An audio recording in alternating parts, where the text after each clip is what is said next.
এই ভিডিওটা তাদের জন্য যারা সবাইকে বিভিন্ন কারণে জাজ করে বেড়ায়। তুমিও যদি এই কারণগুলো লোককে জাজ করে বেড়াও তাহলে কিছু মনে করো না, কিন্তু তুমি অ্যাকচুয়ালি খারাপ মানুষ। নাম্বার 1, একনে। ভাই আমি পার্সোনালি 3-4 জন এমন মানুষকে চিনি যারা ভাবে যে একনের কারণ হচ্ছে ঠিক করে মুখ না ধোয়া। এডুকেশন ইজ নট ইলিগাল, একটু পড়াশোনা তো করাই যায়। স্পেশালি তোমার যদি বয়স 18 থেকে 30 বছরের মধ্যে হয়, পিসিওডি, পিসিওএস, হরমোনাল চেঞ্জেস এর কারণেই একনে হয়। মুখ ধোয়ার সাথে লিটারালি এর কোনো সম্পর্ক নেই। যে কারোর একনে হতে পারে, তোমার জেনেটিক্স হয়তো ভালো তাই জন্য তুমি কোনো কারণে বেঁচে যাচ্ছ, কিন্তু কালকে তোমার পিম্পল হতেই পারে। আর আমি এটা বুঝি না কেন বারবার পয়েন্ট আউট করা হয় যে তোর মুখে ওটা কি হয়েছে, তোর মুখে ওই লাল দাগটা কি করে হলো। ওর বাড়িতে আয়না নেই, ও কি দেখতে পায় না? তোমাকে আর আলাদা করে বলে তুমি কি করবে? তুমি কি স্কিনের ডাক্তার? স্কিনের ডাক্তারের কাছেও সবাই গেছে কিন্তু ওটা সারেনি, কারণ এই হরমোনাল একনে যাদের হয় তাদের প্রত্যেক মাসে হয়, আর তার জন্য প্রত্যেক মাসে ওষুধ খাওয়া is not a good thing as well. Normally সারছে, একটু এত দাগ হচ্ছে, সেগুলো ধীরে ধীরে চলে যাবে, ফেড হয়ে যাবে, না হলে না হবে, কোনো যায় আসে না, কারণ সে অলরেডি সিকিউর হয়ে গেছে, ধীরে ধীরে মেনে নিয়েছে যে এটা আমার হরমোনাল ইমব্যালেন্সের জন্য হচ্ছে, আমি এটা পুরোপুরি কন্ট্রোল করতে পারবো না, so I need to accept it. তো এটা পয়েন্ট আউট করার কোনো দরকার নেই, ওর বাড়িতে আয়না আছে, ও প্রত্যেকদিন দেখতে পায়। 2 নম্বর, কারোর বাড়ি কতটা নোংরা, কারোর বাড়ির কি অবস্থা, এটা আমার মনে হয় সব থেকে বাজে জিনিস। কি যায় আসে বাড়িতে দুটো যদি অগোছালো জিনিস থাকে? বাড়িতে জীবন্ত মানুষ থাকে, বাড়িতে ফ্যামিলি মেম্বার্সই শুধু থাকে, মানুষ জীবনে যথেষ্ট ব্যস্ত থাকে, ঘরটা নোংরা হলেও সবসময় পরিষ্কার করা হয়ে ওঠে না। আমি প্রত্যেকদিন ঘরের ছবি পিন্টারেস্টে আপলোড করি না। আসল ঘর আর পিন্টারেস্টে যে ছবিগুলো দেখো সেগুলোর মধ্যে পার্থক্য আছে। কেউ তোমাকে ভালোবেসে ট্রাস্ট করে তাদের বাড়িতে ডাকছে, আর তুমি তাদের বাড়িতে গিয়ে জাজ করছো ঘরের কি অবস্থা, টেবিলটা এত নোংরা কেন, বিছানা চাদরটা কবে পরিষ্কার করেছিস, মেঝেতে এটা পড়ে আছে কেন, বা বাড়িটা এত ছোট কেন,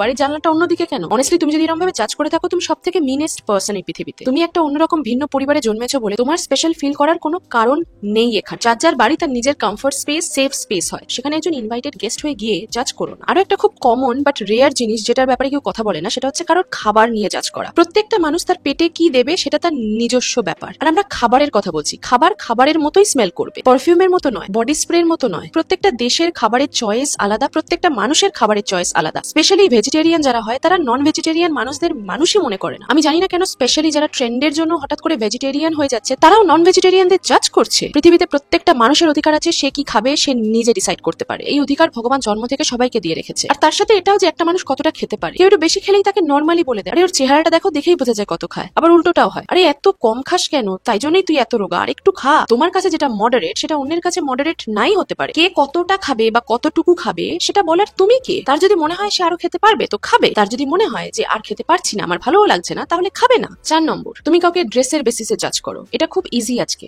সোশ্যাল মিডিয়ার যুগে। প্রত্যেকটা মেয়ে যারা একটু রিভিলিং ড্রেস পরে তাদের তোমরা মনে করো যে তারা easy, they are very easy girls, they are not wife material, they are just girlfriend material or hookup material. তুমি কিভাবে জাজ করছো মেয়েটার কিচ্ছু যায় আসে না। এই পৃথিবীতে যা যা নেগেটিভ ঘটনা ঘটছে সেটা কোনোদিন আজ অব্দি ড্রেসের কারণে হয়ে ওঠেনি। সব থেকে নৃশংসতম ঘটনা তুমি তুলে নাও, সেখানেও কোনো রকম ড্রেসের ইনভলভমেন্ট থাকে না। তোমাদের যদি মনে হয় যে একজন চুড়িদার পরছে বলে সে বেটার পার্সন, আর যে জিন্স আর ক্রপ টপ পরছে সে one of the worst person, যেরকম মমতা শঙ্কর রিসেন্টলি বলেছে শাড়ি কিরম ভাবে পরে তাতে বোঝা যায় যে তারা রাস্তার মেয়ে, এটা সম্পূর্ণ ভুল কথা। আমি চুড়িদার পরে মেয়েদের নোংরা থেকে নোংরাতম কাজ করতে দেখেছি। তোমার যদি আজকে দিনে দাঁড়িয়েও মনে হয় যে একটা মেয়ে রিভিলিং ড্রেস পরে আছে বলে আমি ওকে উপর থেকে নিচে অব্দি জাজ করতে পারি, please go and take help. এই ড্রেসের সাথে অবভিয়াসলি চলে আসে রিলিজিয়াস, যেটা নিয়ে মানুষ আজকে দিনে দাঁড়িয়েও সব থেকে বেশি জাজ করে। কে কতটা রিলিজিয়াস, কে ভগবানে বিশ্বাস করে, কে কোন রিলিজিয়ান থেকে বিলং করে, এটা খুবই শ্যালো টপিক ডিসকাস করার। এই টপিকগুলো ডিসকাস করে নিজেকে ছোট প্রমাণ করো না, এটা যার যার নিজের ব্যাপার। আমি এরম অ্যাকাউন্টও প্রচুর দেখি কমেন্ট সেকশনে গিয়ে, যেখানে ছেলেরা লিটারালি ঠাকুরের সামনে দাঁড়িয়ে ছবি তুলে সেটাকে প্রোফাইল পিকচার বানিয়েছে, কিন্তু সে নোংরা থেকে নোংরাতম কমেন্ট করছে ভিডিওর নিচে। তোমার যদি আজকে দিনে দাঁড়িয়ে মনে হয় যে যতটা রিলিজিয়াস সে ততটাই ভালো মানুষ, তোমার ভুল মনে হচ্ছে। আর এরকম মানুষদের যারা লিটারালি ঠাকুর বিশ্বাস করে না কোনো কারণে, তাদের ঠাকুরের উপর থেকে বিশ্বাস চলে গেছে। তোমার ভগবান কি তোমাকে স্বপ্নে এসে বলে গেছে যে যারা ভগবানে বিশ্বাস করে না তাদেরকে তুমি জাজ করো সকালে উঠে? না, বলেনি। ভগবান কারোর স্বপ্নে আসে না। তাই তুমি যদি কাউকে জাজ করে থাকো on the basis of their religion or how religious they are, you need help. 5 number, কারো জব। দেখ 20,000 টাকার মাইনেতেও কি জাকজমক লাইফস্টাইল, এইটুকু তো মাইনে পায়, একটু তো বাঁচাতে পারে না?